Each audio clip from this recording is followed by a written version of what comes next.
आज आप सभी जवाहरलाल नेहरू, गांधी जी को तो जानते ही हैं। आज मैं एक स्टोरी बताने जा रही हूँ, तारा रानी श्रीवास्तव। 1942 में क्विट इंडिया मूवमेंट चल रही थी। तभी ब्रिटिश गो बैक के नारे लग रहे थे। उनकी नई नई शादी हुई थी। She is very small. उनकी शादी मिस्टर पीहू बिंदु बाबू के साथ हुई थी। वो भी एक फ्रीडम फाइटर थे। पीहू बिंदु बाबू जो थे वो बहुत मोटिवेट करते थे तारा रानी को। और तभी तो ये चीजें थी कि कोई भी लेडी जब बाहर जाती थी तो उनके कैरेक्टर पर दाग लग जाता था। पर तभी भी उनके पति पीहू बिंदु ने उनका साथ दिया और तारा रानी को मोटिवेट किया। तारा रानी ने बहुत लेडीजों को अवेयरनेस क्रिएट की और एकत्रित किया। तभी गांधी जी ने अनाउंसमेंट कर दी थी कि हर एक गवर्नमेंट बिल्डिंग पे हमारा तिरंगा लहराना होगा, तभी जाके हम लोगों को फ्रीडम मिलेगी। करो या मरो, ये स्लोगन उन्होंने दिया। तब जाके तारा रानी और उनके हस्बैंड पीहू बिंदु ने डिसाइड किया।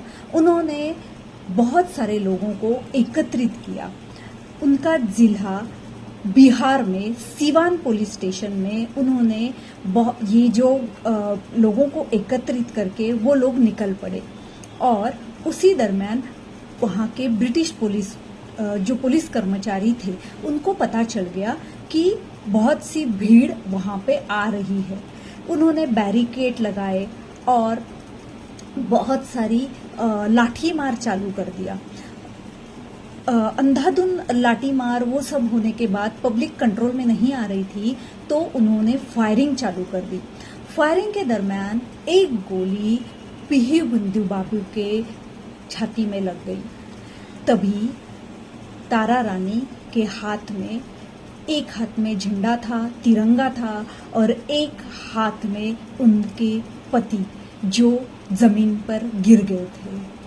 तब क्या मानसिक स्थिति हुई रहेगी तारा रानी की। बट उन्होंने तभी समझदारी से काम लिया। उन्होंने उनके साड़ी का पल्लू फाड़ा और उनके छाती पे बांध दिया। पीहू बिंदु बाबू ने विस्पर किया कि तारा रानी आगे बढ़ो। तारा रानी ने उनको एक साइड में लेटाया और वो झंडे को हाथ में लेके बिना गिराए हुए दौड़ पड़ी। चारों ओर से गोलियां की बौछार हो रही थी। तारा रानी दौड़ के गई और उस बिल्डिंग पे उन्होंने तिरंगा लहराया। जब वो वापस आई अपने पति के पास, तब तक पीहू बिंदु बाबू इस दुनिया से चले गए थे। तभी सभी को लगा कि अब तारा रानी कुछ नहीं करेंगी। पर तारा रानी ने अंडरग्राउंड होके सभी को अवेयरनेस क्रिएट की, सभी लोगों को एकत्रित किया और जब तक फ्रीडम नहीं मिली तब तक वो रैलियां निकालती रही। अब ये स्टोरी मैं क्यों सुना रही हूँ? आज हम लोगों ने 15 अगस्त तो सेलिब्रेट किया, वंदे मातरम, डीपी किया, डीपी लगाया, स्टेटस में सब रखा। सेलिब्रेशन करना ही है, वो हमारा हक है।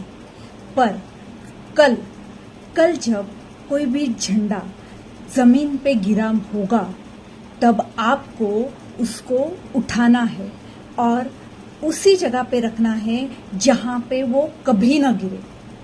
क्योंकि ये झंडे को नहीं गिराने के लिए बहुत से लोगों ने बलिदान दिया है जो हम तक कभी पहुंचा ही नहीं है और हम लोगों को पता ही नहीं है। तो प्लीज मेरी आपसे विनती है कि आप अपने झंडे की इज्जत कीजिए। हम लोग पहले हिंदू, मुस्लिम या क्रिश्चियन नहीं है, हम लोग इंडियन है। तो मुझे आपसे यही दरखास्त करनी थी कि अपने झंडे की शान मान बनाए रखिए। वंदे जय माता दी। वंदे मातरम।